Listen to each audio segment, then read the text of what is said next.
Welcome back to Les Schwab Tire Center's Outdoor GPS, presented by Fisherman's Marine and Outdoor. Now it's time for your weekend tech tip, brought to you by Chevy Silverado.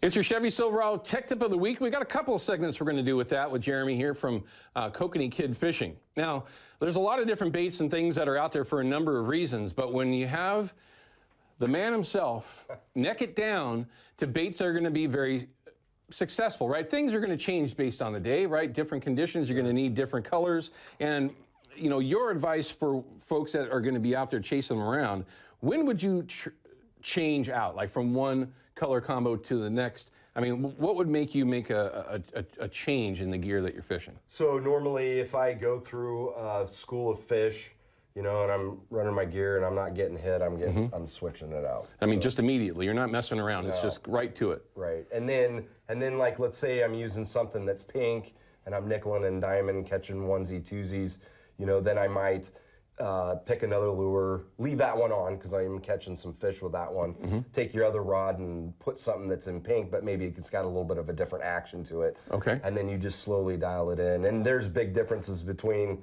you know, if you're using a gold blade and you're catching it, and if you switch to, you know, silver or maybe a smile blade on it, that's really can make all the difference in the world and start catching. So they're that sensitive. They're that sensitive. And obviously, well, again, he's Kokanee Kid for a reason. These fish will tell you, but you have to be willing to make the changes. Correct. Yeah. Okay. You make a lot of different versions, right? You've got baits that are available over at the Delta Park store at Fisherman's Marine. You can also find them on his website. But you've got a couple here. The ones that you brought in, is there one that you would start out with each day, or does that kind of change based on the conditions? It changes on the conditions, you know, especially if we're talking about Dodgers. So like full sun, you know, I would use something that's got more of a fluorescent in it. This is more of a fluorescent with some gold, you know, and then if it's cloudy, I like something that's glow, like this is a micey bug that's got glow paint and glow beads. So, I mean, that makes a difference in there. But, yeah, I mean, it's just because I say, you know, use gold or silver on sunny days doesn't mean that they're going to want something that doesn't have a pattern or it's glow. I mean, they're really, really finicky. And it's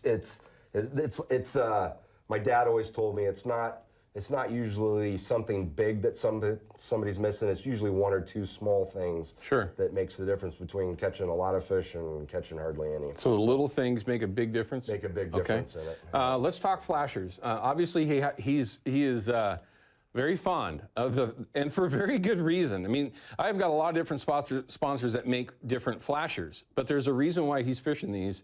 They're extremely popular, they're very, very good, and they're on my rods too when I'm chasing kokanee, just to be 100% honest with you. And there's a reason for that, but you got a ton of different colors here. To start a day, you know, overcast, as the day progresses and the sun starts to get high, where would you start and what would you finish with based on those conditions when you're talking about Dodgers? Yeah, so for Dodgers, you know, if I'm using a pink pattern Dodger, this would be more cloudy first thing in the morning. I'm definitely not going to fish a orange lure with that. I'm going to, you know, I kind of tee things up with it. If I'm fishing something that's got a silver finish with it, you know, my lure is going to have a silver blade. So I'm real color coordinated with my stuff on that. Is that because the kokanee have told you that over the years, or is that just a personal preference? It's both. Okay. It's both. Although I have had some people that have sent me pictures, hey, I'm clobbering him here with a pink Dodger and an orange lure, and I'm like, boy, I would have never fished that. So that's maybe it's OCD. I mean, who knows? But it's yeah. So I try, you know, teeing things up. I do like, they have a glow Dodger, Pulse and Cascade. I do like that first thing in the morning. You can fish 1 hour before sunrise. Right. So it's dark out there. I like charging stuff up with UV lights. Okay. And then getting it deployed, especially, you know, if you got cloudy weather, or, you know, first thing in the morning. So I just opened up one of your baits, and it's got this little spinner thing in there, which, by the way, has already got me intrigued. I'm thinking, what would that be like, exactly like that upsize behind a 360 for a salmon? Forgive me, that's just where my mind goes. But you've got it set up already, and this is interesting. You've already got, as you can buy these right off the shelf at Fisherman's or off of his website. It's already got a swivel on there. It does. Why is that? Because the leader length is extremely important in kokanee fishing. Okay. And I want to make this dummy proof. So when you take it out of the package, that's the leader length I want you to use it at. that's what I want you to connect it to the Dodger. You'll notice it's a very, very small barrel swivel. I get lots of complaints. I can't see it to put it on the Dodger. But you get more contact area when this is on the Dodger, which gives you more throw to the lure. So, God, I hope you paid attention to what he just told you. Sometimes you'll see people make a loop in their line, and do it. Yes. But this hanging on a Dodger, it's throwing, doesn't quite have the contact area that a very small barrel swivel has.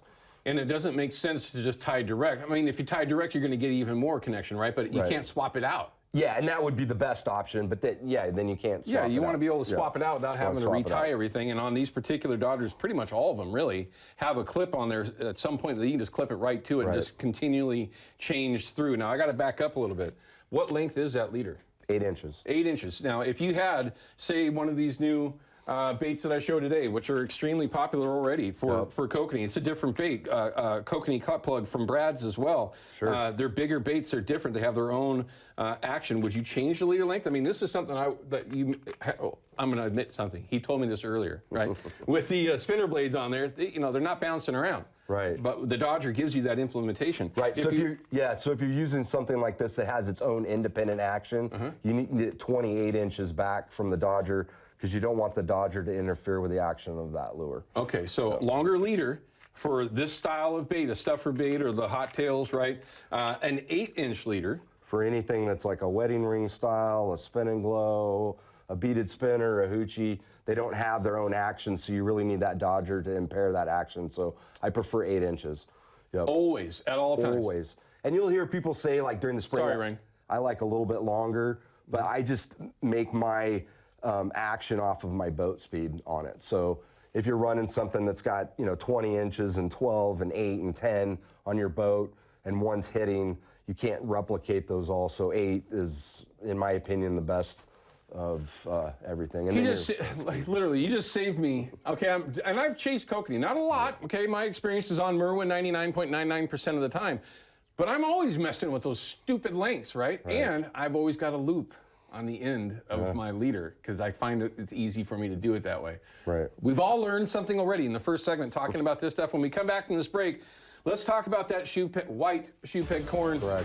Why it is so important. How you get it on the hook is very important, believe it or not, and the cure that he's going to go ahead and give you when you buy a pack that he puts together with ProCure products. We'll be right back. Outdoor GPS is brought to you by Yakima Bait, steeped in tradition, innovation, and fishing success. And by ProCure Bait Sense, ruthlessly effective.